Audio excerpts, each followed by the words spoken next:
behind!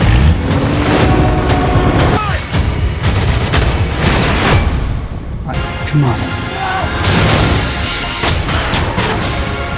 You still care about it, don't you?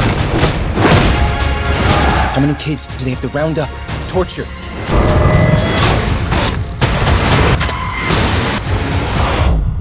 Or you can save us all.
Complete film analysis and explanations. Maze Runner. The Death Cure, 2018. Begin with the film's status as the final chapter in the Maze Runner trilogy, directed by Wes Ball and written by T.S. Nowlin, based on James Dashner's 2011 novel.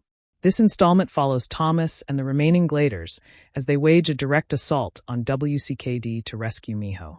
Note that the production faced a major setback when star Dylan O'Brien was severely injured on set in March 2016, delaying filming for nearly a year. The budget settled at approximately $62 million, and the film ultimately grossed $288 million worldwide. Highlight the opening sequence as a masterclass in action filmmaking. Thomas and the Gladers ambush a moving train carrying a Berg airship believed to hold Miho. This scene establishes Thomas's transformation from survivor to active hunter. Explain that the train heist fails to rescue Miho, instead revealing WCKD is transporting expendable immunes. The twist teaches the group that WCKD remains 2 steps ahead, reinforcing the theme of futility against a systematized enemy. Turn to the introduction of the Last City, a walled metropolis that serves as WCKD's headquarters. Unlike the barren Scorch, this gleaming city represents elite privilege and scientific arrogance. Offer a Marxist reading. The walled city symbolizes class division, with the wealthy and powerful living in sterile luxury while cranks and the poor rot outside. The right arm's assault becomes a proletarian revolution against bourgeois oppression. Analyze Newt's infection as a major divergence from the novel. In the book, his condition is revealed early. In the film, his deterioration acts as a ticking clock throughout the runtime, raising emotional stakes with every scene. Present Newt as the emotional heart of the film. His growing aggression and the letter he gives Thomas. "If you've ever been my friend, kill me," serve as the moral anchor, shifting the goal from saving the world to saving the soul of a friend. Clarify Teresa's position early in the film. She is fully embedded with WCKD and believes they can find a cure, justifying the sacrifice of the few for the many. Unlike the book's lingering ambiguity, the movie makes her utilitarian stance immediately clear. Frame Teresa as representing utilitarianism, the greatest good for the greatest number. Thomas, in contrast, represents deontological ethics. Some actions, like sacrificing friends, are inherently wrong regardless of the outcome. This philosophical clash drives the narrative. Describe Thomas's alliance with the rebel group The Right Arm, led by Vince and a returning Gally. Gally's reappearance surprises movie fans, whereas book readers expected him. His reluctant ally status bridges both audiences. Detail the infiltration of WCKD's headquarters. The plan requires navigating the last city's heavily fortified walls, which resemble the maze's logic, but on an urban scale, a deliberate callback to the first film's architecture. Explain that Chancellor Ava Page believes the trials have generated enough data for a cure. However, Jansen, now visibly infected and desperate, seeks to dissect Thomas's brain, revealing his selfish motives beneath scientific rhetoric. Reach the Crank Palace sequence, where the group finds Newt mid-transformation. His body is failing, his mind slipping, yet he retains enough awareness to beg for death. One of the most harrowing moments in YA cinema. Describe the mercy-killing scene as the climax of the film's emotional arc. Thomas is forced to shoot Newt, finally winning by losing his innocence. This is the moment he stops running and accepts the brutal reality of the world. Analyze Newt's death as the film's central moral question. Is mercy-killing justified? The answer is a qualified yes, but Thomas is destroyed by having to perform it. The film refuses to offer easy comfort. Present Teresa's sacrifice during the building's collapse. She saves Thomas from falling debris, but is crushed herself. Her death serves as redemption, proving she loved him more than the mission. A more romanticized ending than the book's off-screen ambiguity. Note that the book has Teresa die off-screen, crushed by debris after saving Thomas. The film puts her death on-screen with final words, transforming a clinical moment into a tragic love story conclusion. Confirm that the surviving immunes escape through a flat trans teleporter to a lush, green haven. WCKD is destroyed, and the title's irony becomes clear. There is no death cure. The cure was never a serum. The cure was the immunes surviving the old world's death. Reveal the epilogue's confirmation that the flare virus was man-made. This twist highlights the theme of human self-destruction. Humanity created its own plague through arrogance, then tortured children to fix a problem of its own making. Present the critical reception. The film holds a 42 to 46% rating on Rotten Tomatoes and a 5100 on Metacritic. The consensus states that while it offers closure to fans, anyone not already hooked should leave this bloated final installment unseen. Note that critics praised Wes Ball's direction of action sequences. IndieWire noted he graduates from the YA genre with honors and humiliates the Fast and Furious franchise with his train heist sequence. Highlight that Dylan O'Brien performed many of his own stunts despite his severe injury, adding a layer of gritty realism to Thomas's physicality. The year-long delay meant the actor returned with visible intensity and commitment. Identify the negative critiques. YA fatigue had set in by 2018, with the dystopian trend post-Hunger Games effectively dead. Viewers grew tired of plucky teens versus evil government narratives.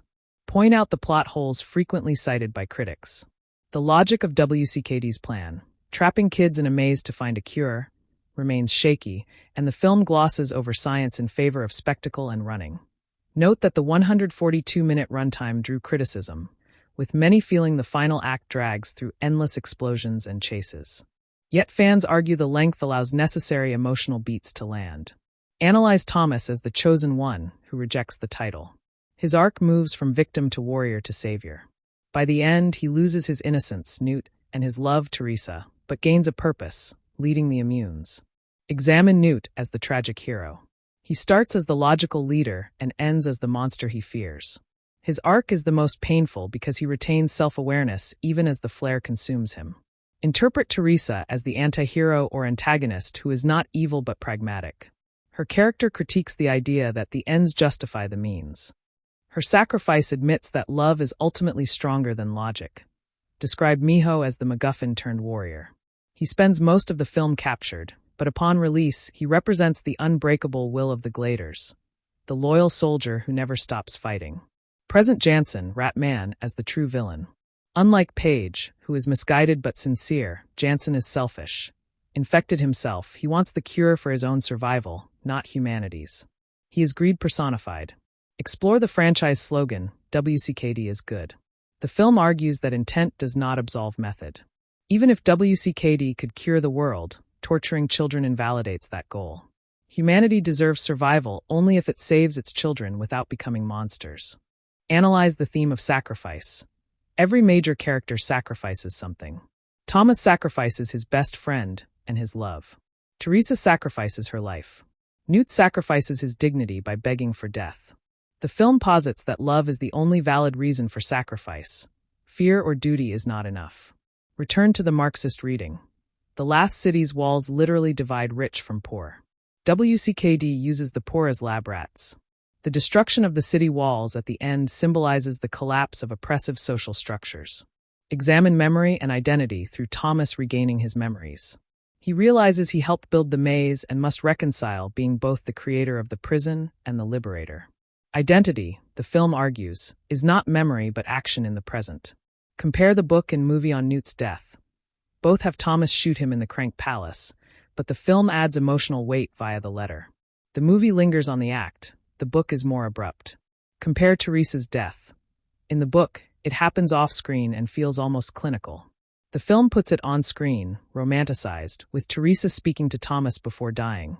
A clear choice for emotional impact. Note that Brenda's ending differs. In the book, she ends up with Thomas. The film leaves this ambiguous. Brenda survives, but Thomas is clearly grieving Teresa, and no new romance is forced. Confirm that the safe haven in both versions is a paradise reached via teleporter. The book describes it more clinically. The film renders it as a lush beach with golden light, offering visual closure. Assess the ending for critics. No, they cite fatigue, length, and a weak plot. For fans, yes, it is respectful, visually spectacular, and emotionally devastating, honoring the characters' journeys. Answer the big question. Can you keep your humanity in an inhuman world? The film says yes, but only through painful sacrifice and by rejecting utilitarian logic that would sacrifice the few for the many. Note that Thomas retrieves his full memories and discovers he co-designed the maze trials.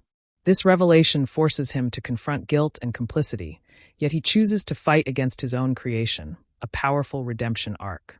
Explain that the film removes several book subplots for runtime, including prolonged Crank Palace sequences and deeper explorations of other gladers.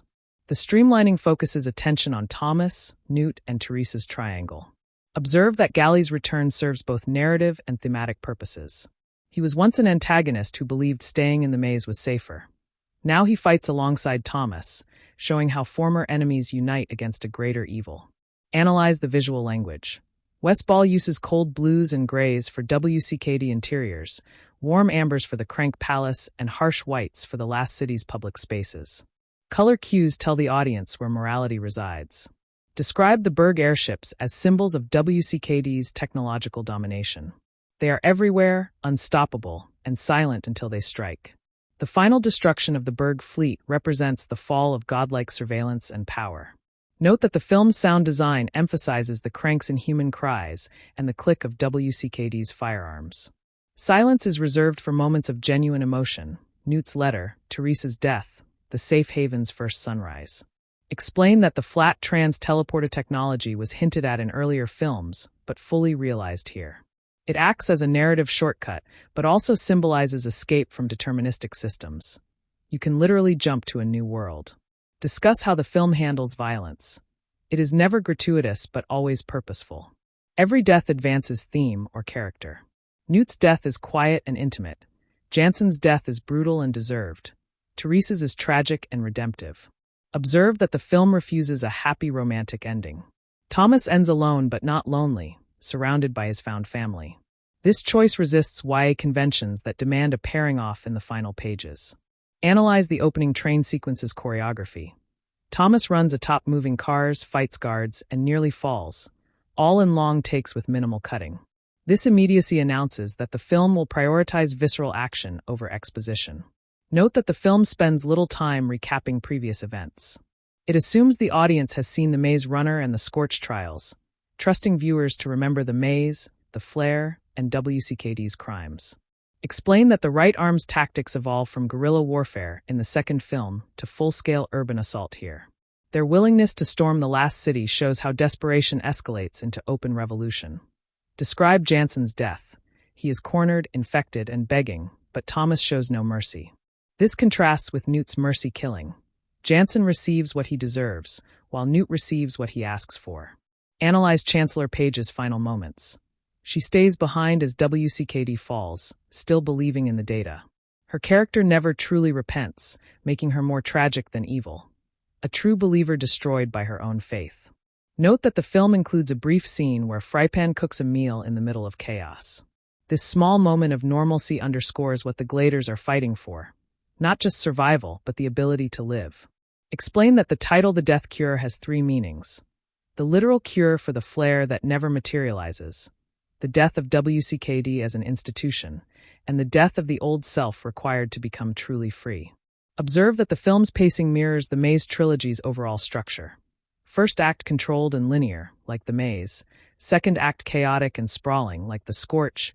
Third act vertical and climactic, like The Last City's Towers. Analyze the film's treatment of crank humanity. Unlike lesser zombie films, The Death Cure shows cranks remembering love, speaking words, and begging for death. They are not monsters, but dying people, which makes every encounter tragic. Note that the letter from Newt is read aloud in voiceover during the final escape. This device allows the actor's performance to continue beyond death, giving Newt one last moment of clarity and love. Explain that the safe haven is not a paradise without problems. It is simply a place where WCKD cannot reach. The film wisely avoids utopian promises, offering only freedom, which is enough. Conclude that the Maze Runner series ends not with a cure for the virus, but with a cure for the soul, escaping the labyrinth of despair to find a safe haven. It is a fitting, if exhausting, end to the run. Award a final score of 7 out of 10 for entertainment value and 5 out of 10 for critical substance. The film satisfies its fan base while frustrating critics who wanted more narrative rigor. Observe that the film's legacy has grown slightly among YA enthusiasts who appreciate its willingness to kill beloved characters. In an era of sanitized franchise endings, The Death Cure takes real risks. Note that the 1-year delay due to O'Brien's injury inadvertently improved the film. The actor returned with visible scars and a deeper understanding of pain, which he channels into Thomas's weariness and resolve. Explain that the film's depiction of the flare as a man-made virus carries ecological and political warnings. Human arrogance creates the crisis. Human cruelty tries to solve it. Only human solidarity offers real escape. Analyze the final shot. Thomas stands at the edge of the safe haven's beach, looking out at the sea. He is not smiling, but he is not running. The Maze Runner has finally stopped running, the only victory available. Conclude these complete analyses and explanations by stating that The Death Cure works best as an emotional experience rather than a logical puzzle. Its heart is in the right place, even if its plot occasionally stumbles. For those who have run with these characters through 3 films, the ending lands with genuine power and earned sorrow. The opening train sequence establishes more than just Thomas's courage. It demonstrates the group's tactical evolution from frightened captives to coordinated fighters. Each Glader has a specific role, with Frypan handling explosives, Brenda navigating, and Thomas leading the charge. This teamwork contrasts sharply with the first film, where boys ran in blind panic through the maze's corridors. Westball's camera follows Thomas continuously, creating a first-person shooter intensity that immerses viewers in every punch and gunshot. The sequence also introduces the Berg's design as a flying fortress, heavily armored yet vulnerable from below. When the team discovers only expendable immunes aboard, Thomas's frustration becomes physical, slamming his fists against metal walls. This moment teaches that WCKD understands their tactics and uses decoys strategically. The lesson resonates throughout the film. Every rescue attempt will be countered. Every plan will require improvisation. Unlike the book's more straightforward infiltration, the movie adds layers of misdirection and betrayal. The train itself becomes a character, its rhythmic wheels echoing the maze's mechanical traps. Dylan O'Brien's real-life injury recovery adds unspoken weight to his physical struggles on screen. Viewers familiar with the production delay see Thomas's pain as authentic, not performed. The sequence ends with the Berg escaping, leaving the Gladers stranded on a barren plain. This failure sets the emotional tone for the entire film. hope repeatedly crushed but never extinguished. Thomas's refusal to retreat, even after defeat, defines his heroic flaw as reckless persistence. The Last City's visual design borrows from dystopian classics like Metropolis and Blade Runner, creating a future that feels both ancient and new. Massive walls rise hundreds of feet, topped with automated turrets and surveillance drones that never blink. Inside, clean streets and gleaming towers hide laboratories where children are dissected for science. Outside, the Crank Palace and shantytowns fester with disease, poverty, and desperate violence.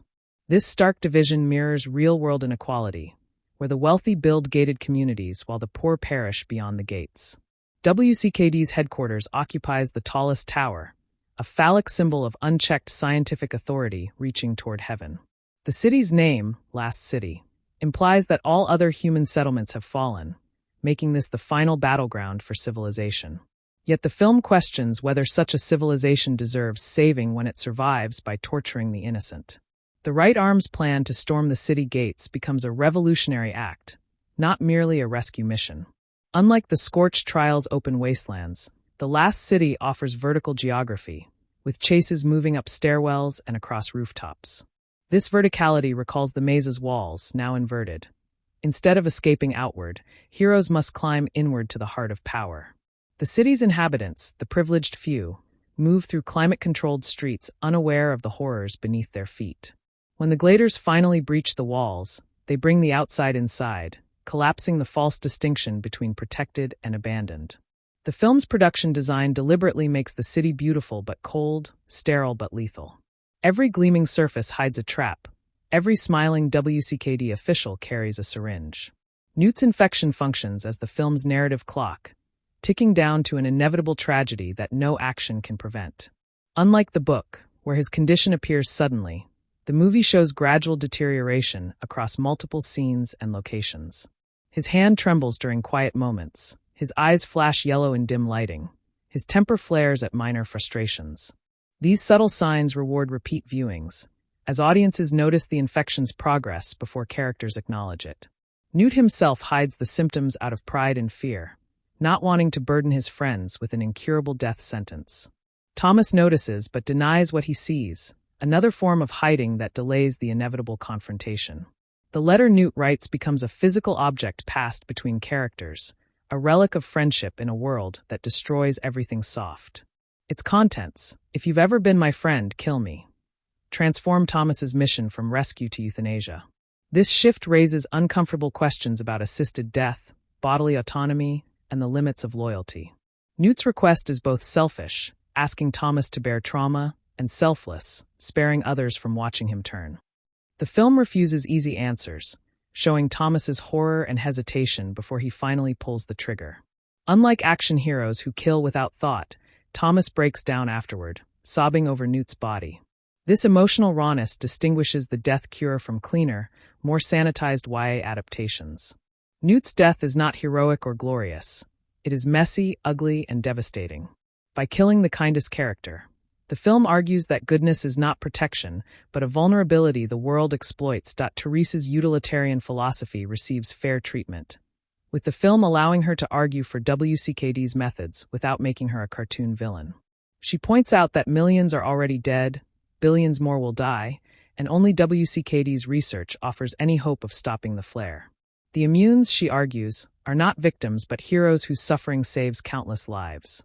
This logic mirrors real-world ethical debates about medical testing, vaccine development, and wartime sacrifice.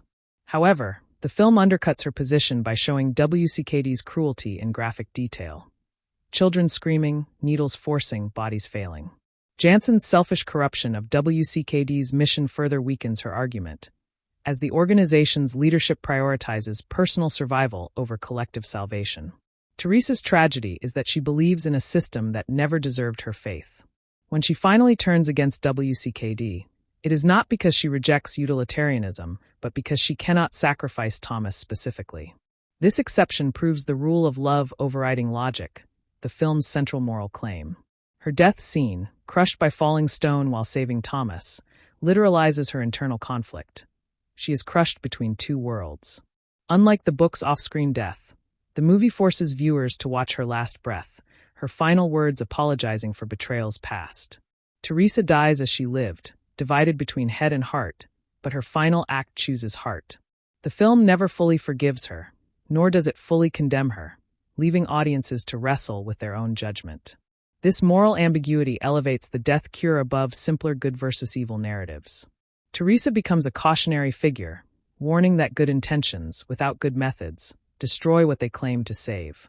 Jansen's infection remains hidden for most of the film, revealed only when he injects himself with an experimental serum that temporarily suppresses symptoms. This twist recontextualizes every previous scene, transforming him from ideologue to desperate hypocrite. His speeches about sacrificing the few for the many were always lies, masks for his own survival. Unlike Chancellor Page, who genuinely believes WCKD's mission, Jansen has no ideology beyond self-preservation. His nickname, Rat Man, gains new meaning. Rats abandon sinking ships, and Jansen abandons every principle the moment it threatens him. The film's climax pits Jansen against Thomas in a confrontation that is less physical than ideological. Jansen offers Thomas a deal: his brain for the cure, one life for millions. Thomas refuses not because the math is wrong, but because the offer comes from a man who would never keep his word. When Thomas finally kills Jansen, the act is almost anticlimactic, a single gunshot after minutes of posturing. This deliberate anticlimax suggests that selfish villains are ultimately boring, their motivations shallow, their deaths unworthy of grandeur. Jansen's final moments show him begging, crying, revealing the cowardice beneath the uniform. The film refuses him a heroic death, a noble last stand, or even a memorable one-liner. He simply falls, and the narrative moves on without mourning him.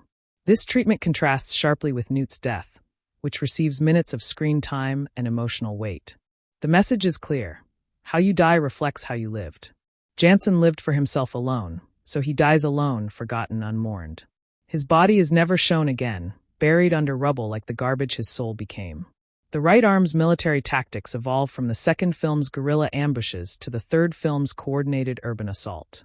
Vince, as commander, studies the last city's defenses for weeks, mapping guard rotations, weak points, and escape routes. The plan involves multiple teams working in synchronization, a far cry from the Glader's earlier improvisation. Galley provides inside knowledge from his time as a WCKD captive, turning his trauma into tactical advantage. The assault begins with a diversion at the main gate, drawing WCKD's forces while smaller teams infiltrate through sewer tunnels. These tunnels, dark and flooded, recall the maze's underground passages, completing a trilogy-long motif of descending to rise. The film shows the cost of revolution. Unnamed fighters die in hallways, their bodies left behind as the living press forward. Unlike blockbusters that sanitize war, the death cure includes moments where characters step over fallen comrades without stopping. This realism acknowledges that rebellion is not glorious but grinding, not triumphant but traumatic. The final breach of WCKD's tower involves climbing the exterior, a vertigo-inducing sequence filmed with practical effects and minimal CGI. Thomas's fear of heights, established in earlier films, returns here as he looks down at the city shrinking below. Each floor they climb represents a stage of WCKD's corruption, from administrative offices to research labs to the executive suite. When they finally reach Page's office, the view is beautiful, panoramic, and utterly indifferent to their suffering. The right arm's victory is not clean. Many die, and the survivors carry those deaths forever. Yet the film insists that victory, however costly, remains worth pursuing. Vince's final speech acknowledges the price while celebrating the survival of those who remain. The Crank Palace sequence draws from zombie genre conventions while subverting them through emotional intimacy. Unlike George Romero's shambling hordes, Dashner's cranks retain fragments of personality, memories, and language even as their bodies decay. The palace itself is an abandoned stadium repurposed as a sanctuary for the infected, a place where the flare runs its course without interference. Within its walls, hierarchies form. The recently infected help the dying, while the far gone wander and moan in darkened corridors. Newt's arrival at the palace marks his acceptance of death, a surrender that Thomas refuses to share. The film includes a scene where Newt attacks Thomas, not as a monster but as a desperate man losing control of his own muscles.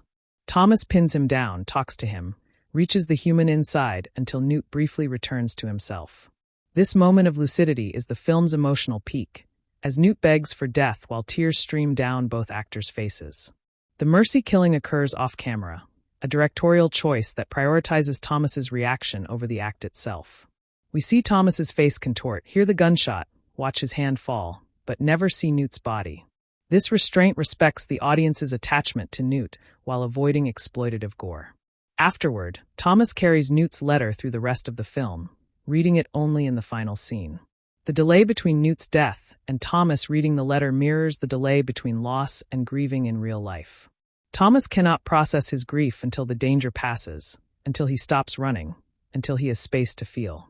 When he finally reads the letter, his tears are silent, his shoulders shaking, his voice breaking on every word.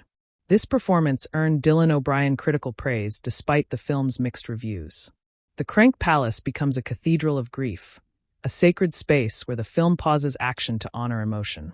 Brenda's role expands from the second film, where she was a scorched survivor with mysterious loyalties, to a full member of Thomas's inner circle.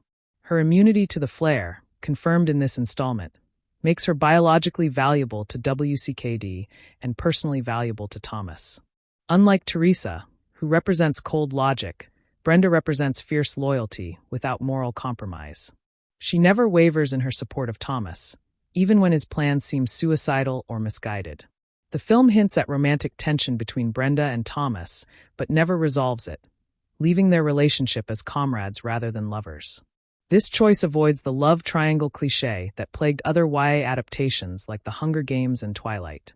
Brenda's past as a crank caretaker gives her unique insight into Newt's deterioration, making her the first to notice his symptoms.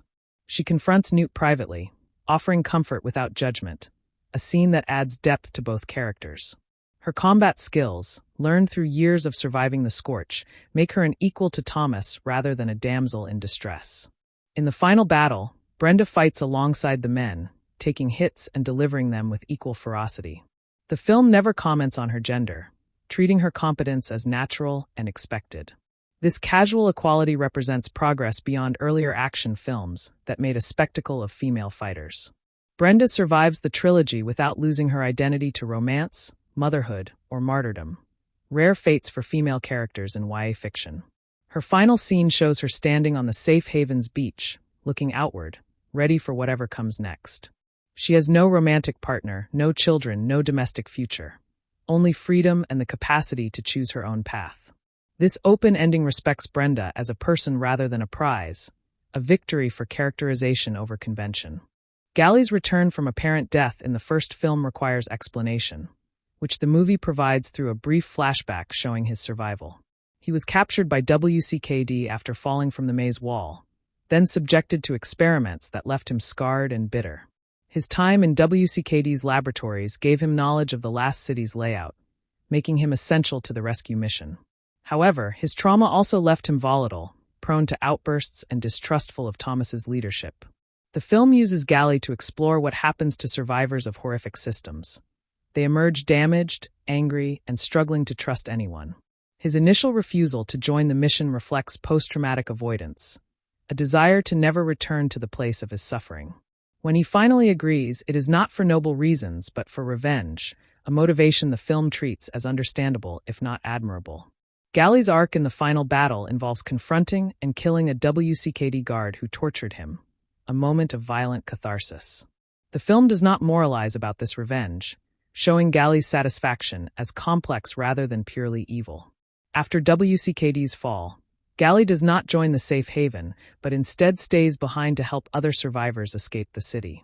This choice suggests that revenge, once achieved, leaves an emptiness that only purpose can fill. Gally's final appearance shows him leading a group of former captives through rubble, a commander born from trauma. Unlike the book, where Gally's role is smaller, the film expands his presence to explore PTSD among young survivors. Will Poulter's performance balances menace and vulnerability, making Gally sympathetic without softening his edges. His return also serves franchise nostalgia, rewarding fans who remembered his first film antagonism. By the end, Gally is neither hero nor villain, but something more interesting, a broken person choosing to keep fighting. The flat trans-teleported technology represents the film's most significant departure from realistic sci-fi into speculative fantasy. The device, which instantaneously transports matter across vast distances, appears only in the final act as a deus ex machina. Its existence raises logical questions the film never answers. Why doesn't WCKD use it to deploy troops instantly? Why can't it send cures directly to cities? The film wisely avoids lengthy explanations, treating the flat trans as a mysterious remnant of pre-flare science. Its location in a hidden basement beneath WCKD headquarters suggests it was built in secret, perhaps by a scientist who foresaw the organization's corruption. Activating the device requires a specific key that Thomas carries, making him literally essential to the final escape. The teleporter's destination, a lush beach with no signs of the flare, represents the story's ultimate promise of a world without walls. When the surviving immunes step through, they leave behind not just WCKD, but the entire trilogy's geography of imprisonment. The beach's appearance, golden sand, turquoise water, green hills, contrasts sharply with the maze's gray stone and the scorch's brown dust. This visual payoff rewards viewers who endured 3 films of bleak landscapes with a moment of pure beauty. The flat trans's final use destroys it, ensuring no one can follow or abuse the technology again. This self-destruct mechanism addresses concerns about teleporters ruining future conflicts, closing the door on that plot device. Some critics called the flat trans a lazy solution, but fans accepted it as necessary given the film's length and complexity. The device also carries symbolic weight. Escaping requires leaving your old self behind, teleporting into a new identity. Thomas steps through as a runner. He arrives as a leader, having completed his final race. The beach becomes a secular paradise, earned through suffering rather than granted by grace. The film's sound design deserves analysis for its use of silence and music in emotional moments. Composer John Paisano returns from previous installments, weaving themes from earlier scores into new arrangements.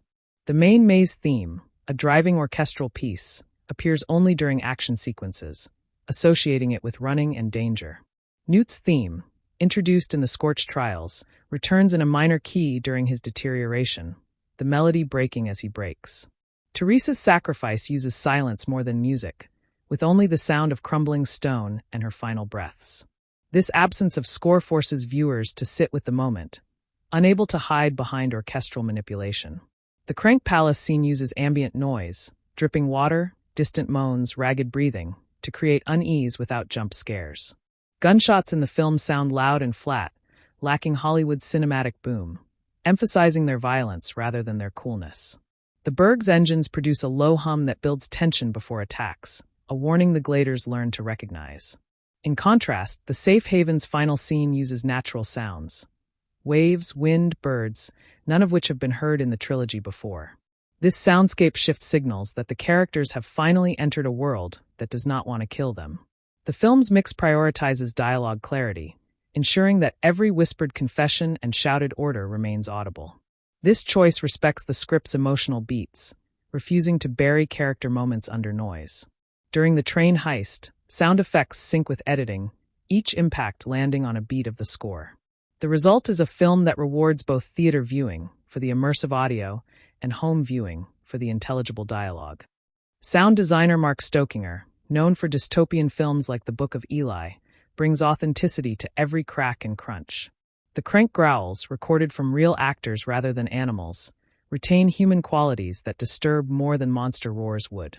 This attention to audio detail elevates the death cure above average blockbusters, treating sound as storytelling rather than decoration. Character motivations in the death cure avoid simplistic good-evil binaries, instead exploring how fear, love, and hope drive different choices.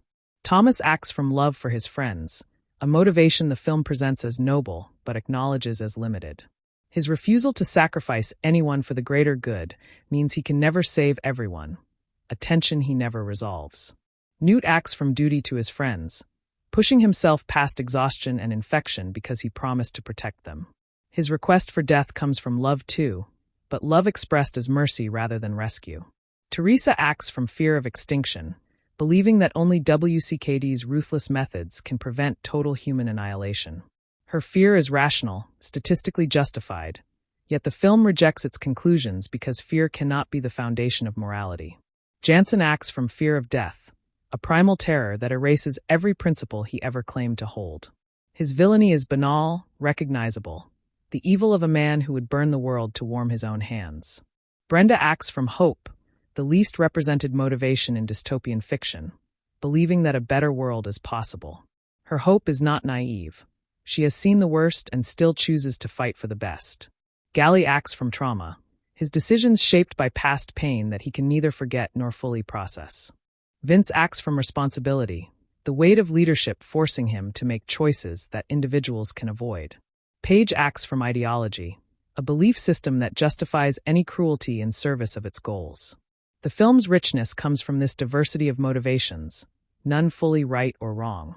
No character is purely heroic or purely villainous, forcing audiences to sit with moral complexity. This maturity distinguishes The Death Cure from simpler YA adaptations where good and evil were clear labels. The safe haven survivors include former enemies and former friends, united not by ideology but by exhaustion. In the end, the film suggests that motivation matters less than action. What you do defines you, not why you do it. The film's treatment of memory and identity builds on themes introduced in the first Maze Runner, where Thomas's amnesia created a blank slate. In The Death Cure, Thomas regains his full memories, including his role in designing the maze trials. This revelation forces him to confront the fact that he is both victim and perpetrator, captive and creator. Unlike simpler redemption narratives, the film does not absolve Thomas of his past complicity in WCKD's crimes.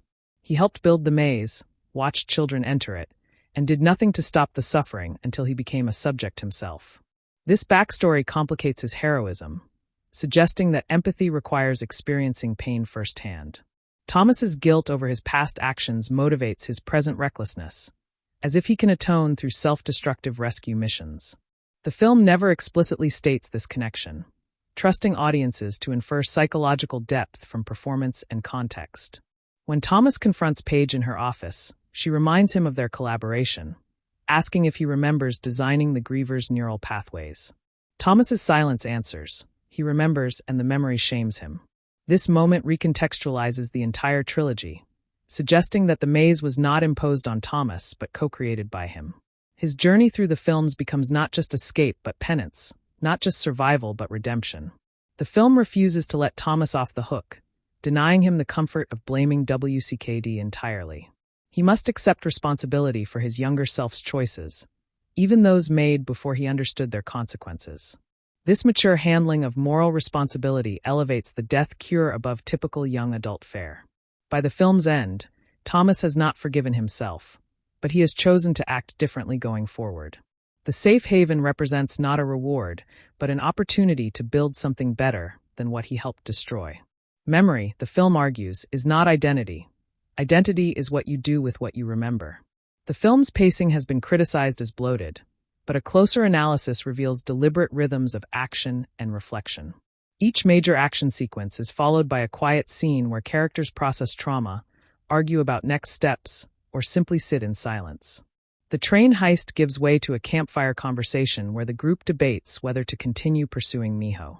The infiltration of the last city pauses for a scene where Newt confesses his infection to Brenda in a darkened hallway.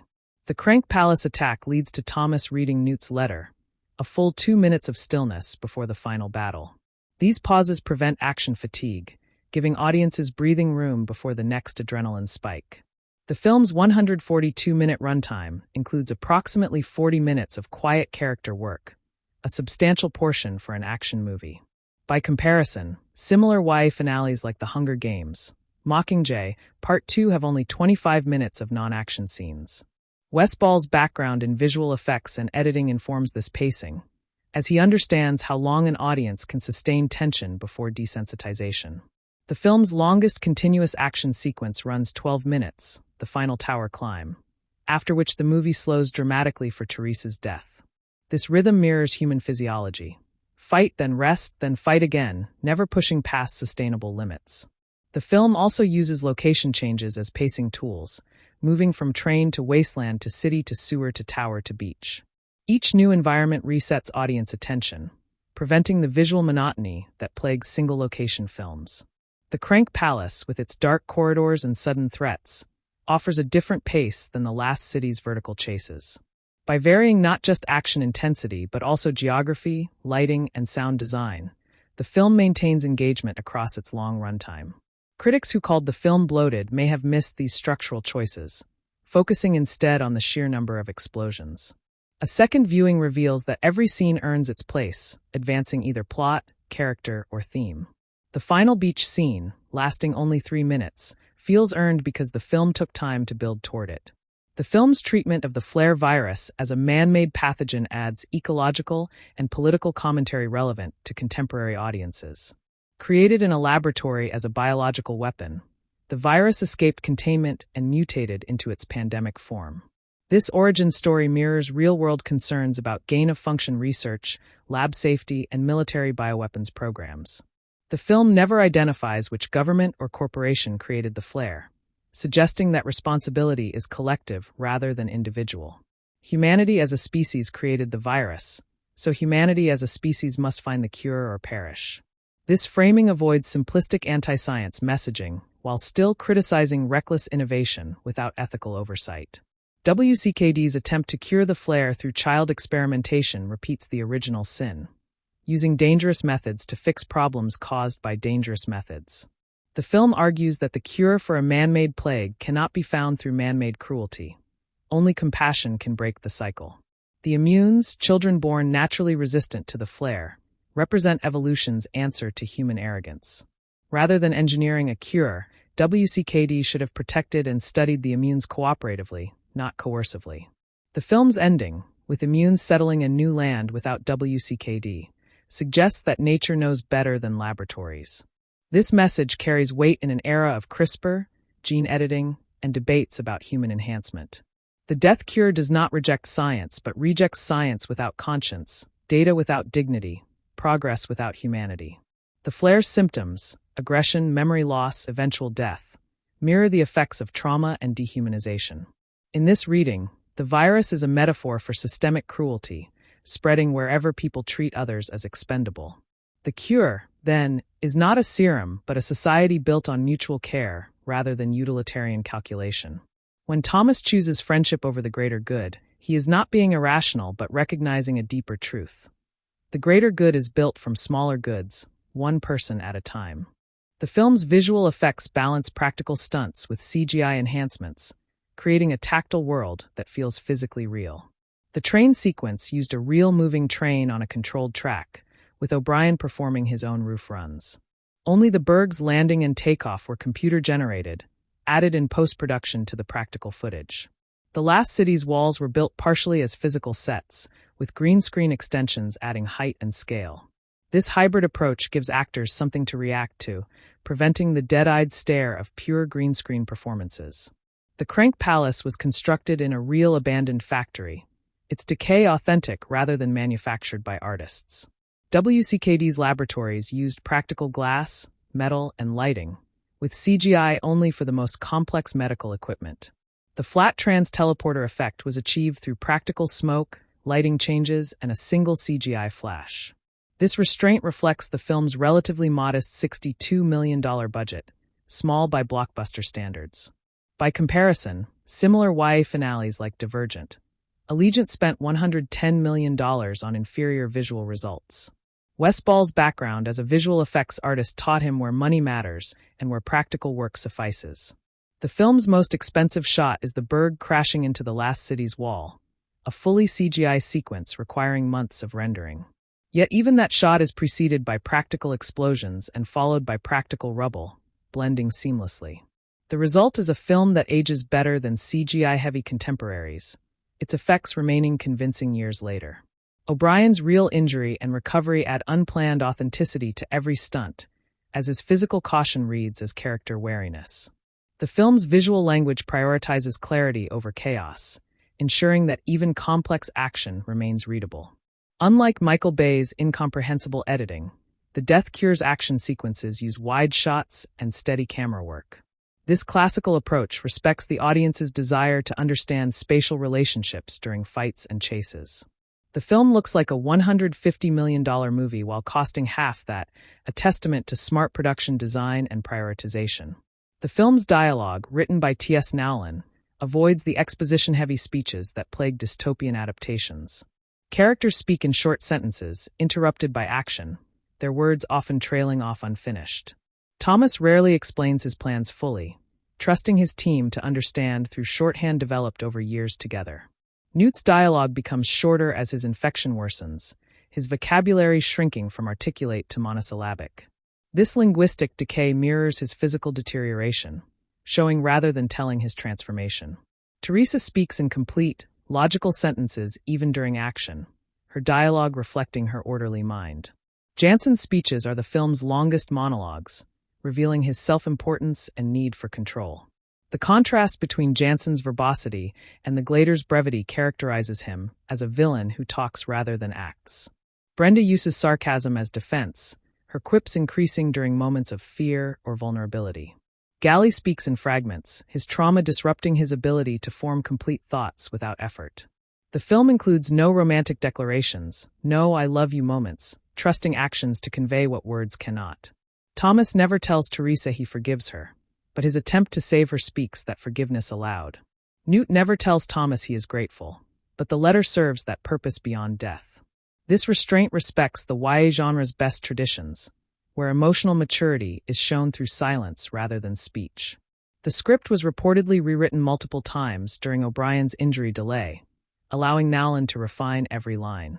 The final dialogue feels lean, every word earning its place, no fat remaining on the bone. Even minor characters speak in distinct voices, their word choices revealing class, education, and regional origin. The Crank Palace's inhabitants speak in broken rhythms, their sentences stopping and starting as their minds fail. This attention to linguistic detail rewards close listening, making the film richer on repeat viewings. The Death Cure proves that action movies need not sacrifice verbal intelligence, that explosions and eloquence can coexist. The film's treatment of death distinguishes it from sanitized blockbusters, where heroes never truly lose. Newt dies, Teresa dies, Jansen dies, Paige dies, and dozens of unnamed right-arm fighters perish in the assault. No major character except Thomas, Brenda, Miho, Frypan, Gally, and Vince survives the trilogy intact. This body count gives weight to every action sequence, as audiences cannot assume their favorites will live. Unlike Marvel films where death is reversible, the Death Cure kills permanently, with no post-credits resurrections. Newt's death in particular violates YA conventions that protect the comic relief or the best friend. By killing the kindest, funniest, most beloved character, the film announces that no one is safe. This risk pays off in emotional investment, as viewers lean forward during fights, genuinely uncertain of outcomes. Teresa's death, while more expected, still stings because her redemption arc made viewers hope for her survival. The film refuses to reward redemption with life, suggesting that some mistakes cannot be outrun. Jansen's death is the only one audiences cheer, his villainy finally extinguished after 3 films of menace. Paige's death, off-screen and barely acknowledged, reflects the film's judgment that ideologues deserve no grand farewell. The right-arm casualties are shown in quick cuts, faces glimpsed once before disappearing forever. This treatment honors the reality of war, where most deaths are anonymous, unmourned, unseen by history. The film includes a funeral scene, rare for action movies, where survivors bury their dead and speak their names. This ritual acknowledges that grief requires community, that mourning is not weakness but humanity. The Safe Havens beach becomes a memorial as much as a refuge, the dead present in the survivors' silences. By taking death seriously, the Death Cure earns its emotional moments, preventing the audience from feeling manipulated. The film's ending, with the safe haven revealed as a lush beach, has been interpreted as both hopeful and melancholy. The survivors number perhaps 50 people, a tiny fraction of humanity's former billions. No infrastructure remains. No hospitals, no schools, no farms, no electricity beyond what they can rebuild. The beach's beauty is real, but its isolation is total, cut off from the rest of the world by destroyed teleporters. Thomas stands at the water's edge, not smiling, his expression unreadable between relief and exhaustion. Brenda stands beside him, equally ambiguous, their relationship undefined and perhaps undefinable after shared trauma. Miho laughs for the first time in the trilogy, a sound so rare it startles viewers accustomed to his stoicism. Frypan immediately begins cooking, his practical optimism providing the group's first meal of genuine peace. Gally stands apart, not yet ready to join the group, his trauma still too fresh for celebration. The film does not show what comes next. No montage of building shelters, no voiceover about the future. This omission is deliberate, refusing to promise a happily ever after that the story cannot guarantee. The flare still exists somewhere, the cranks still wander the wastelands, and humanity's survival remains uncertain. Yet the film offers something more valuable than certainty. Possibility, the chance to try again without WCKD's shadow. The final shot pulls back from Thomas's face to show the beach, the ocean, the endless horizon. This horizon represents everything the maze denied. Choice freedom, the right to determine one's own future. Whether the survivors thrive or fail is less important than the fact that they choose their own path. The death cure ends not with a cure for the virus, but with a cure for despair. Hope, hard-won and fragile. For fans who ran with these characters through 3 films, that hope is enough. The Maze Runner trilogy concludes not with answers, but with questions, not with solutions, but with survival. And sometimes the film suggests survival is the only victory worth claiming. The film's opening shot, a slow zoom into Thomas's sleeping face, echoes the first Maze Runner's opening where he woke in the box. This visual callback establishes thematic continuity, reminding viewers how far Thomas has traveled from confused captive to determined warrior. His eyes open not with fear but with purpose, a subtle performance choice that signals character growth across 3 films. The subsequent train sequence erupts without warning, rejecting the slow-burn pacing of earlier installments for immediate action.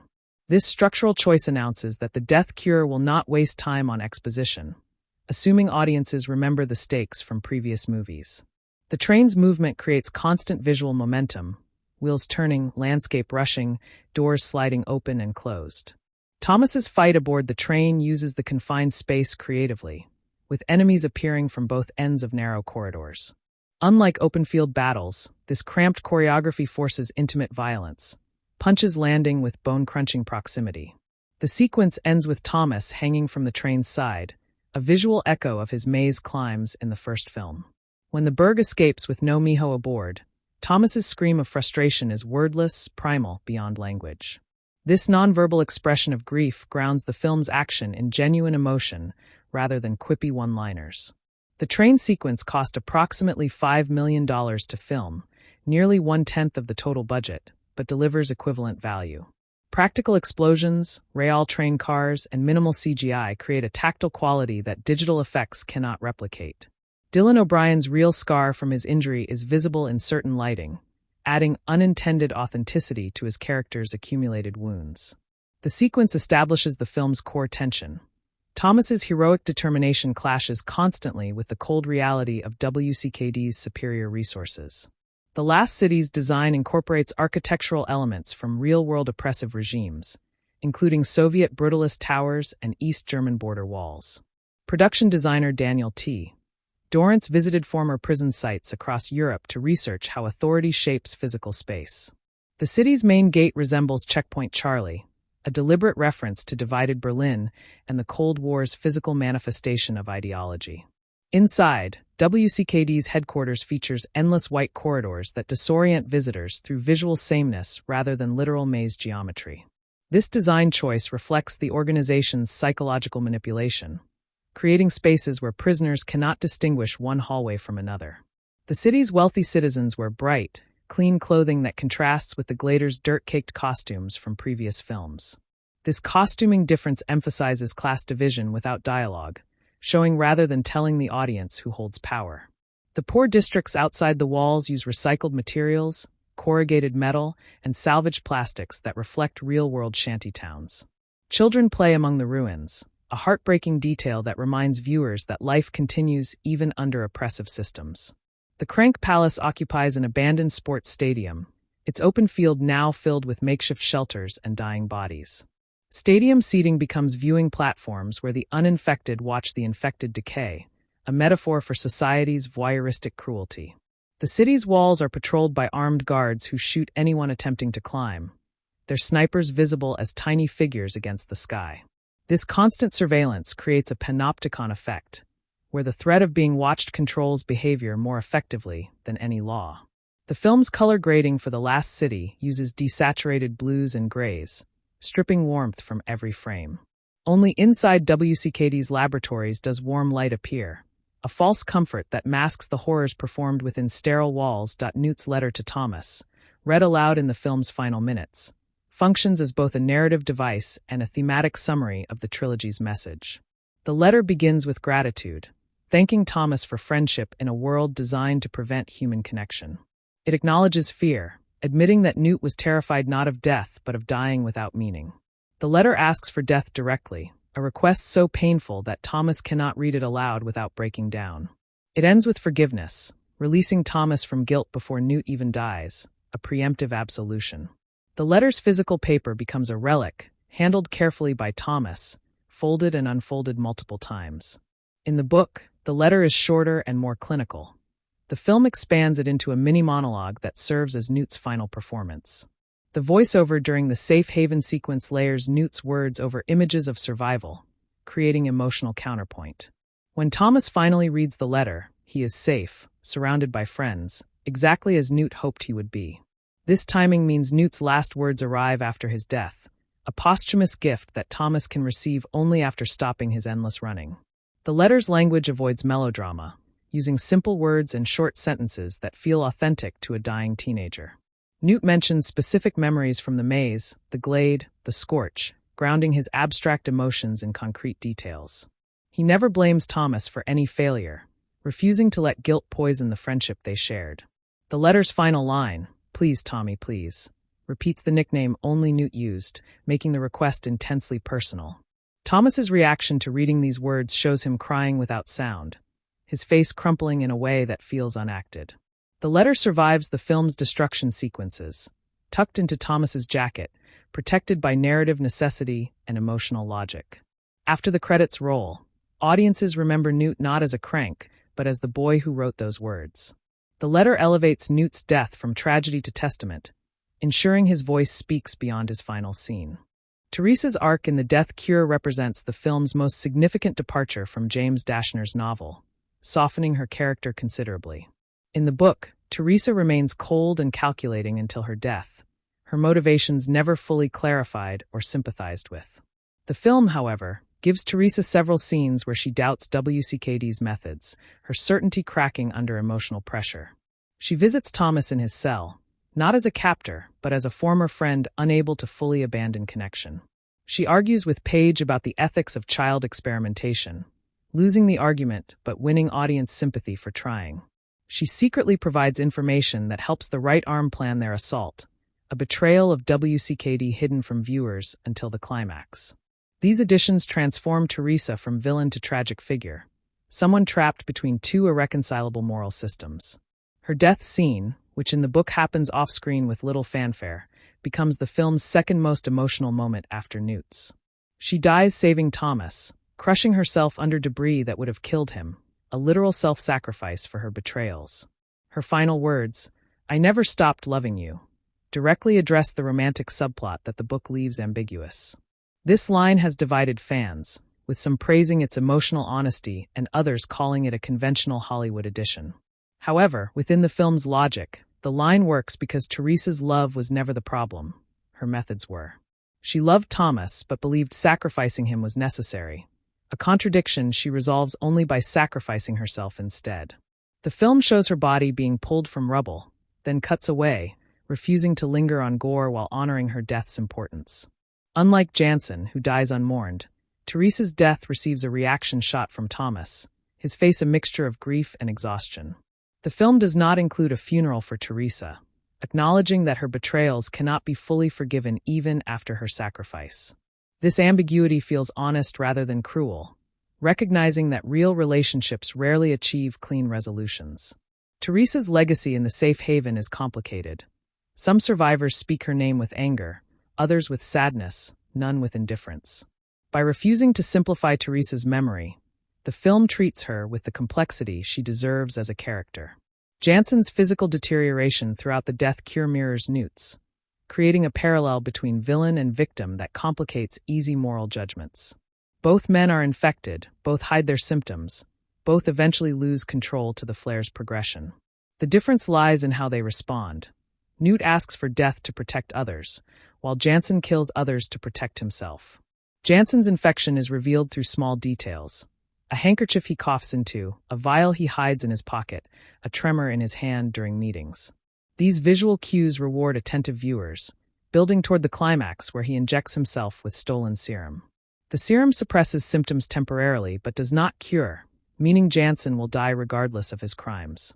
His desperation to dissect Thomas's brain stems from this ticking clock, his need for a cure becoming frantic as his body fails. Unlike Paige, who accepts her own death as inevitable, Jansen fights against mortality with increasing savagery. His final confrontation with Thomas takes place in a laboratory filled with surgical tools, the environment reflecting his reduction of people to specimens. Jansen's dialogue during this scene reveals his true belief, that the strong deserve to survive and the weak deserve to die. This social Darwinism, hidden beneath WCKD's humanitarian rhetoric, emerges fully only when Jansen has nothing left to lose. Thomas's refusal to bargain with Jansen, even to save his own life, represents a rejection of this worldview. When Thomas shoots Jansen, the act is quick, almost dismissive, denying the villain the dramatic death he craves. Jansen's body falls among the surgical tools he loved, surrounded by the instruments of his cruelty. No one mourns him, no one mentions him again, his name erased from the story as thoroughly as he tried to erase others. This treatment argues that selfishness leaves no legacy, that dying for yourself is indistinguishable from never having lived at all. Jansen becomes a cautionary figure, warning that the pursuit of personal survival at any cost results in a death without meaning. The film's moral universe allows redemption for Teresa, who loved wrongly, but not for Jansen, who never loved at all. The right arm's military strategy in the death cure reflects actual urban warfare tactics adapted for the film's fictional geography. Vince divides his forces into 3 teams: diversion, infiltration, and extraction, each with specific objectives and escape routes. The diversion team attacks the main gate with explosives and gunfire, drawing WCKD's security forces away from the tower. The infiltration team, including Thomas and Galley, enters through sewer tunnels mapped by previous reconnaissance missions. The extraction team waits outside the walls with vehicles, ready to evacuate survivors once Miho is secured. This multi-pronged approach acknowledges that no single hero can succeed alone, rejecting individualistic action movie logic. The film shows the plan failing in specific ways, with diversion fighters dying and infiltration routes collapsing under enemy fire. These failures add realism, reminding audiences that even good plans encounter unexpected obstacles in execution. Communication between teams happens through radio headsets, but interference and destruction cut these links at crucial moments. The resulting chaos forces characters to improvise, their training and trust substituting for broken technology. Vince remains at the command post throughout, his role purely strategic rather than physical, a rare portrayal of leadership as coordination rather than combat. The film includes a scene where Vince must order a retreat, leaving fallen fighters behind because extraction is no longer possible. His face shows the cost of this decision, the weight of command pressing visibly on his shoulders. Unlike generals in propaganda films, Vince does not celebrate victory. He counts the dead and wonders if the cost was worth it. This sober portrayal of leadership distinguishes the death cure from glorifications of war common in action cinema. The right-arm survivors do not cheer after the battle. They sit in silence, too exhausted for celebration. Vince's final speech acknowledges that they lost more than they won, but that losing was still preferable to never fighting. This philosophy, grim but not despairing, captures the film's overall tone about resistance against overwhelming odds. The Crank Palace sequence draws from cinematic traditions of plague narratives, including The Seventh Seal and Children of Men, where disease becomes metaphor. The palace's inhabitants are not zombies in the traditional sense. They speak, remember, and occasionally recognize loved ones between episodes of rage. This portrayal avoids dehumanizing the infected, insisting that cranks remain people even as their bodies and minds fail. A scene where a crank mother holds her dead child, unaware the child has died, illustrates how the flare destroys reality perception. Another scene shows a young crank playing piano, his fingers still finding correct keys, even as his eyes stare blankly. These details suggest that identity fragments rather than vanishes entirely, pieces of the person persisting within the disease. Newt's transformation follows this pattern. He attacks Thomas, then recognizes him, then attacks again, cycling between lucidity and madness. The mercy killing occurs during a moment of lucidity, when Newt is fully himself and fully asking for death. This timing is crucial. Thomas does not kill a monster but a friend, the distinction defining the scene's moral weight. The film cuts away before the gunshot, showing Thomas's face instead of Newt's wound. This editing choice prioritizes emotional impact over graphic horror, trusting audiences to imagine what they cannot see. After the shot, the film holds on Thomas's face for a full 10 seconds, an eternity in action movie pacing. During this silence, Thomas's expression cycles through grief, horror, relief, and emptiness, multiple emotions compressed into a single take. The scene then cuts to Brenda waiting outside, her face showing she heard the gunshot and understands what it means. No dialogue explains what happened. None is needed, as every viewer comprehends the act's significance. The Crank Palace sequence ends with Thomas walking out alone, Newt's letter in his pocket, his posture changed forever. This physical change, shoulders lower, steps heavier, continues through the rest of the film, marking Thomas as irrevocably altered. Brenda's immunity to the flare, confirmed in the death cure, raises questions the film deliberately leaves unanswered about her origins and purpose. Unlike the Gladers, who were deliberately selected and placed in the maze, Brenda's history remains mysterious across all three films. She appears in the Scorch trials as a survivor of the Scorch, her past hinted at but never explored in flashback. This ambiguity makes her a wild card, a character whose motivations cannot be predicted based on backstory because no backstory exists.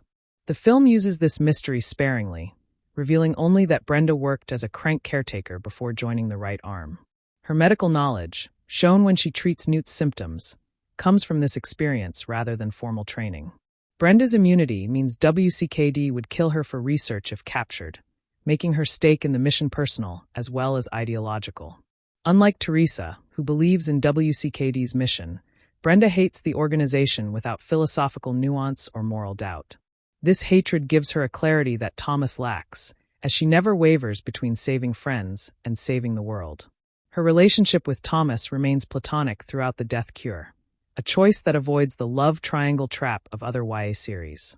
The film includes one scene where Brenda almost kisses Thomas, then pulls back, recognizing that his grief for Teresa is too fresh.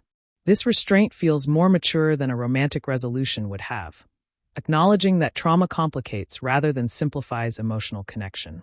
Brenda survives to the safe haven, where she stands beside Thomas on the beach, their future undefined.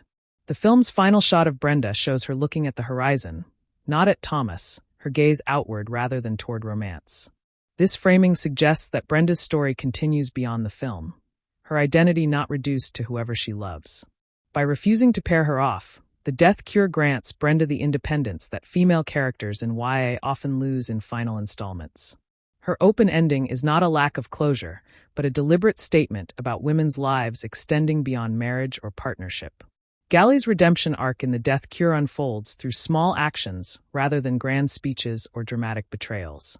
He does not apologize for attacking Thomas in the first film. Instead, he shows changed behavior through loyalty and sacrifice.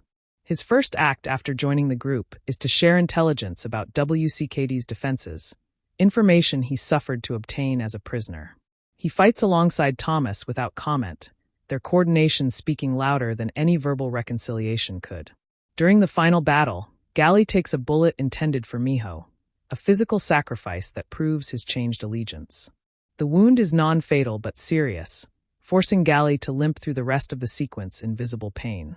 He refuses medical attention until others are treated, prioritizing his comrades over his own comfort or safety. When Thomas thanks him, Gally shrugs, unable to accept gratitude because he cannot fully forgive himself. This self-loathing, subtle but present, prevents Gally's redemption from feeling unearned or sentimental. He remains prickly, sarcastic, and prone to dark humor, his personality unchanged even as his actions improve. The film includes a brief flashback showing Gally's torture at WCKD's hands, explaining his anger without excusing his past behavior. Unlike villains who become heroes through a single heroic act, Gally's redemption is incremental, scene by scene, choice by choice. He never becomes fully likable, a risky choice that pays off in psychological realism rather than audience comfort.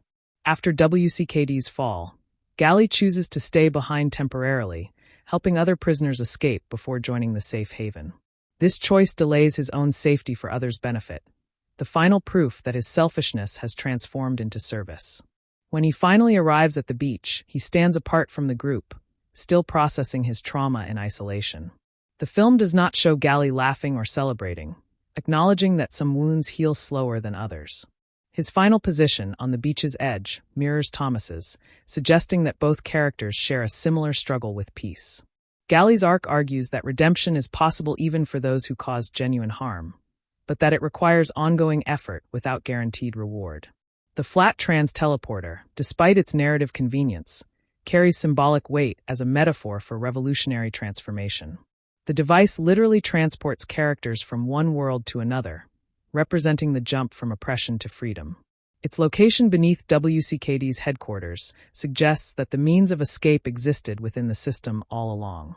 The key required to activate the teleporter is held by Thomas, making him symbolically the one who unlocks liberation. When the device activates, it emits a blinding light that obliterates visual continuity, erasing the old world before revealing the new. This visual metaphor for death and rebirth aligns with the film's themes of transformation through destruction.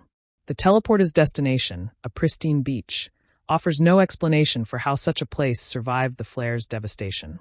This absence of explanation is deliberate, suggesting that some gifts require no justification. Some beauties simply exist.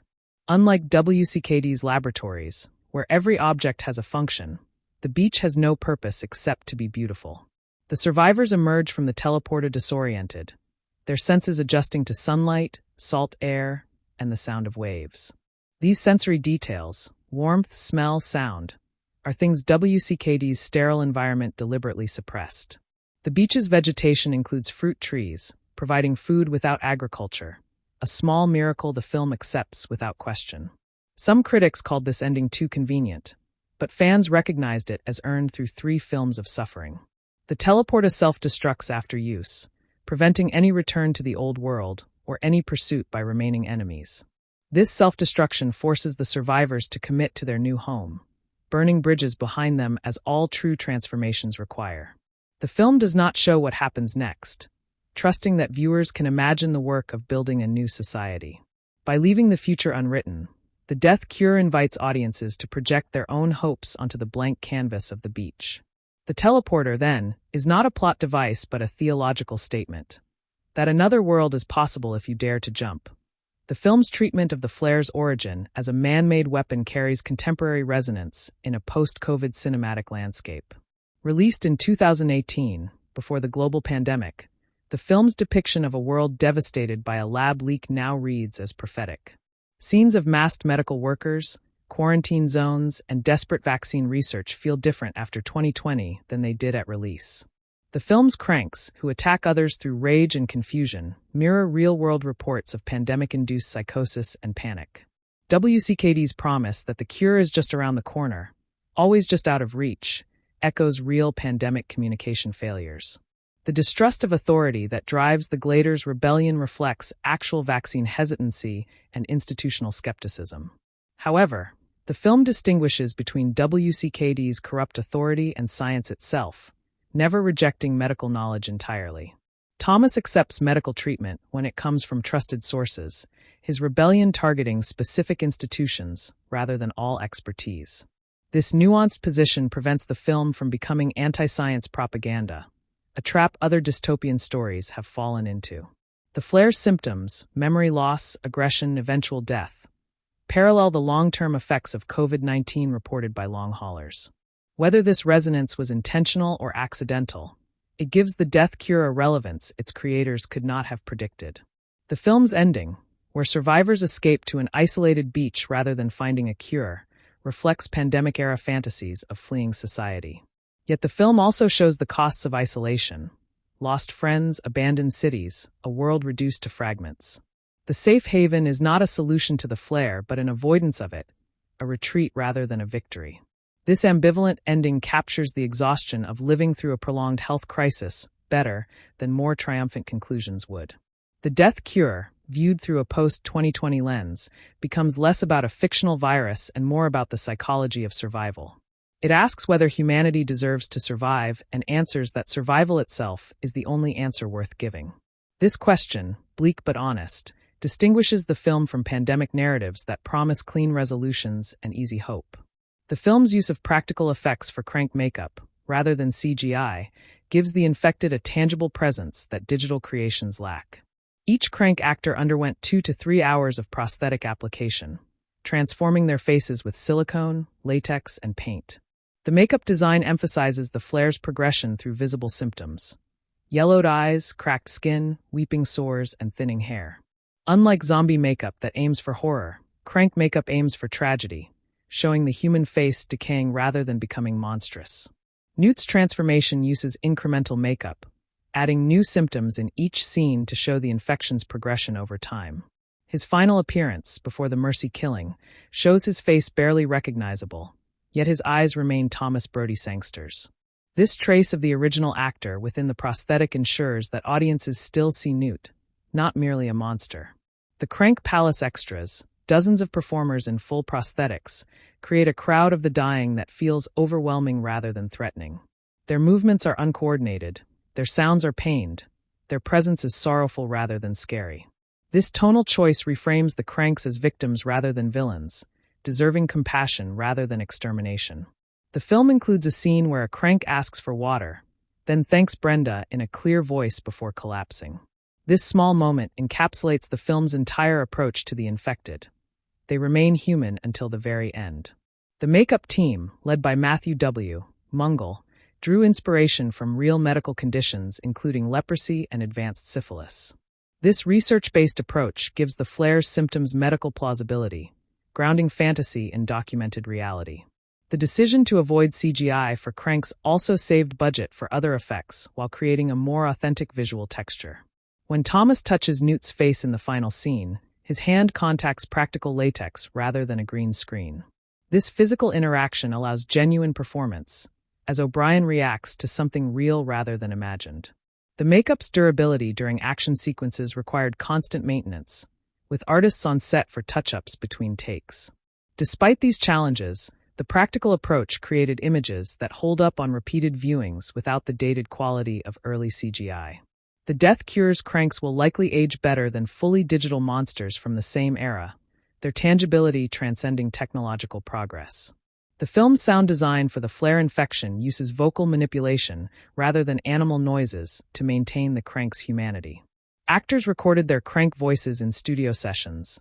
Then audio engineers applied pitch shifting and distortion while preserving speech rhythms. The result sounds like a human voice breaking apart, not a monster's roar, keeping the tragedy central to each sound.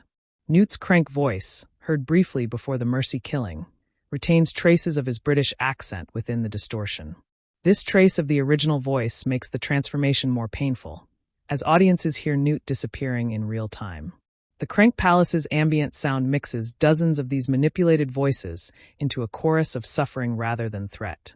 Unlike zombie films where infected characters grunt and snarl, the Death Cure's Cranks speak words, ask questions, beg for help. A background Crank repeatedly asks, "Where is my son?" Throughout the palace sequence, her question never answered. Another whispers, "I'm cold," despite the warm environment, showing how the flare disrupts bodily perception. These verbal details, easy to miss on first viewing, reward repeat watching with deeper emotional resonance. The film's mixing prioritizes these human sounds over action noise during Crank sequences, forcing audiences to hear the suffering. When Newt attacks Thomas, his vocalizations are wordless but still recognizably human, not animalistic or mechanical. The sound team recorded Thomas Brodie Sangster's vocal warm-ups and manipulated them, ensuring the final sound originated from the actor. This approach maintains continuity between Newt's human voice and his Crank voice, emphasizing transformation rather than replacement. After the Mercy killing, the film cuts all sound except for Thomas's breathing, a sudden silence that feels violent. This audio shock mirrors Thomas's psychological state, as his world has lost the sound of his best friend forever. The return of music, when Thomas walks out of the palace, is gradual, hesitant, as if the score itself is grieving. This careful audio architecture elevates the Death Cure beyond typical action film sound design into something more artful and intentional. The film's costume design, by Sanja Milkovic-Hayes, uses color and texture to communicate character arcs without dialogue. Thomas begins the film in the same jacket he has worn since the Scorch trials.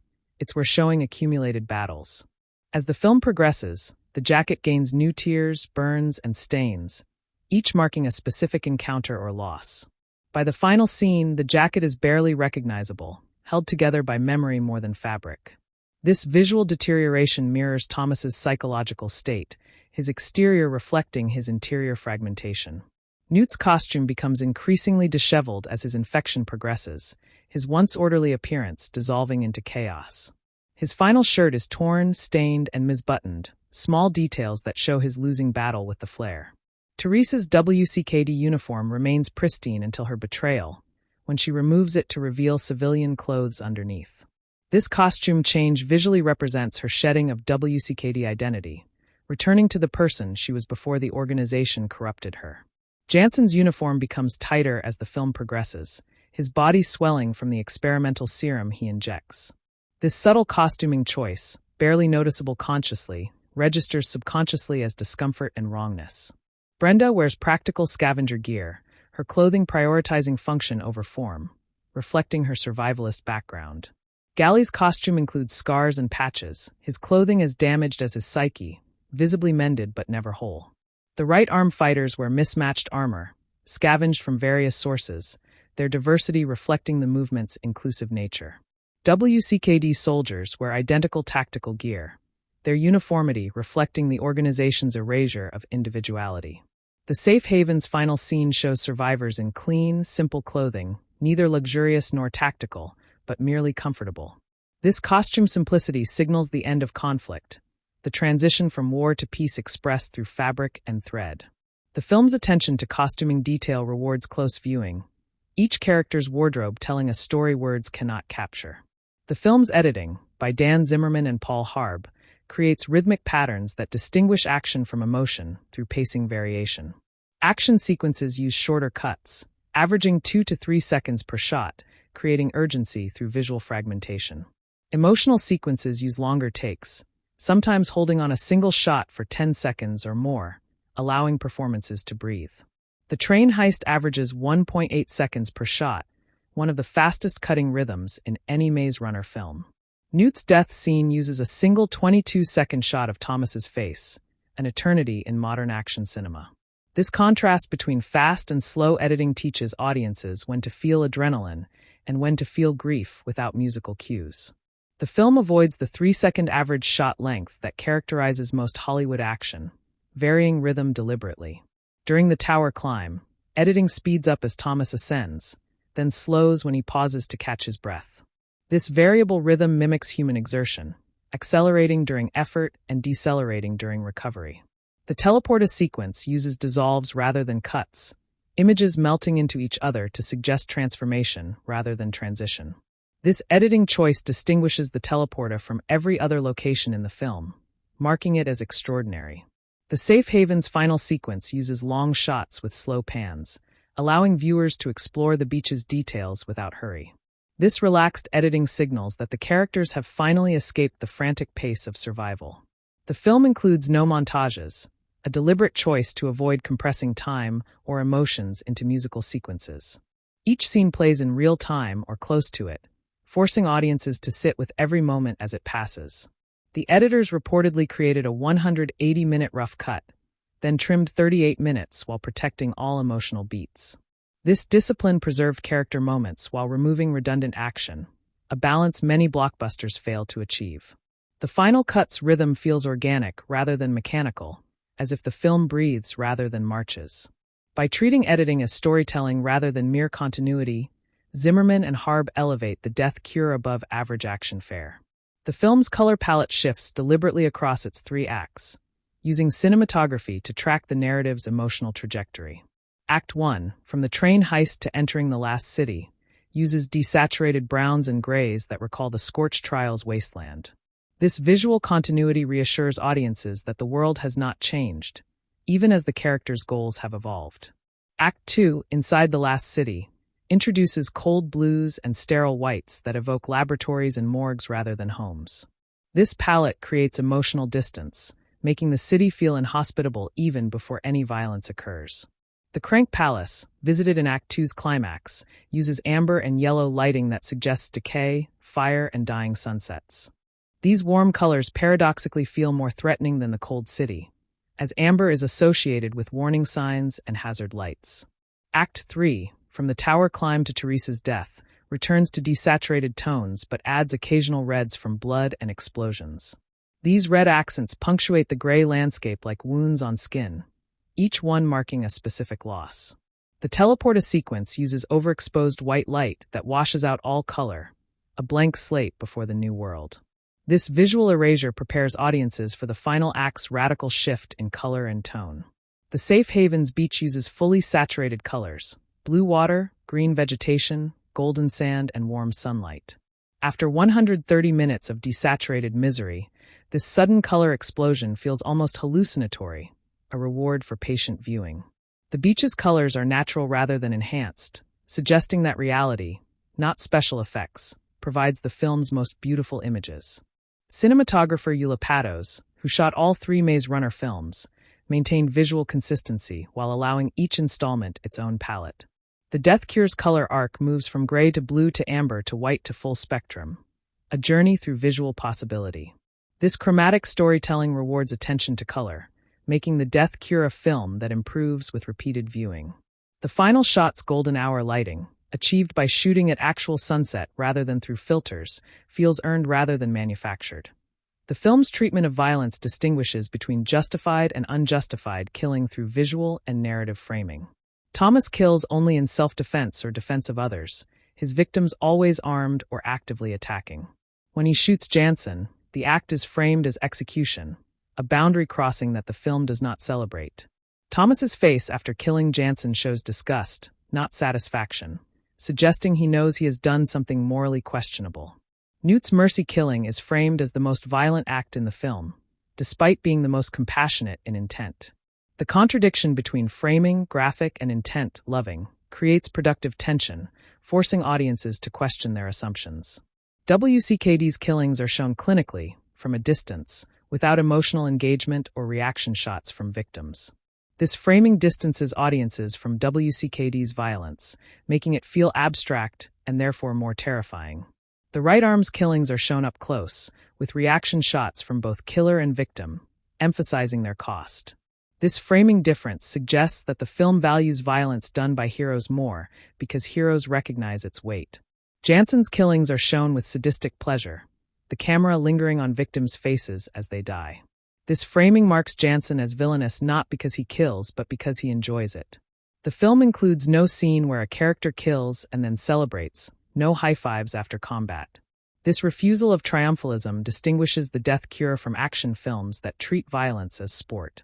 After the final battle, survivors sit in silence, too exhausted and traumatized for any emotion except relief. The film's violence leaves marks not just on bodies but on faces, expressions haunted rather than heroic. By taking violence seriously, The Death Cure earns the right to include as much of it as the story requires.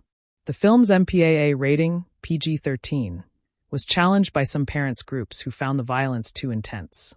However, the rating was upheld because the film avoids gore, sadism, and sexual violence, the 3 triggers for our ratings. The Death Cure proves that intense violence can exist within PG-13 if framed responsibly, with attention to consequences rather than spectacle. The film's treatment of friendship as the highest value, surpassing romance, family, or ideology, distinguishes it from other YA adaptations. Thomas never chooses a romantic partner, never reunites with biological family, never commits to a political cause beyond protecting friends. His motivation throughout all 3 films is consistent: save the people he loves, regardless of broader consequences. This loyalty sometimes causes harm, as when his rescue attempts get other people killed, but the film never condemns him for it. Instead, the film suggests that friendship, flawed and limited though it may be, is the only reliable value in a broken world. Newt's letter explicitly states that friendship saved him, that knowing Thomas made the maze survivable. Brenda joins the mission not for ideology but because Thomas asked, because friendship obligates her to help. Miho, freed from captivity, immediately asks about Newt, his first thought for his friend rather than himself. Gally's redemption occurs through friendship, his isolation breaking when he allows himself to trust others again. Even Teresa, the utilitarian, ultimately chooses friendship over the greater good, sacrificing herself for Thomas. The film's villains are defined by their inability to form genuine friendships, their relationships always transactional rather than affectionate. Jansen has no friends, only allies of convenience who abandon him when he ceases to be useful. Paige has colleagues but no equals, subordinates but no confidants, her isolation reflecting her moral emptiness. The safe haven survivors are not a nation, not a family, not a political movement, but a group of friends. This choice rejects the epic scale of other dystopian finales, which often end with nations rebuilding or governments reforming. The death cure ends smaller, more intimately, with people who care for each other sitting on a beach. This ending argues that saving the world is impossible, but saving each other is not. The film's legacy among fans centers on these friendships, on Newt and Thomas, on Miho and Frypan, on Brenda and Teresa. Years after release, viewers remember not the plot twists but the moments of connection between characters who chose each other.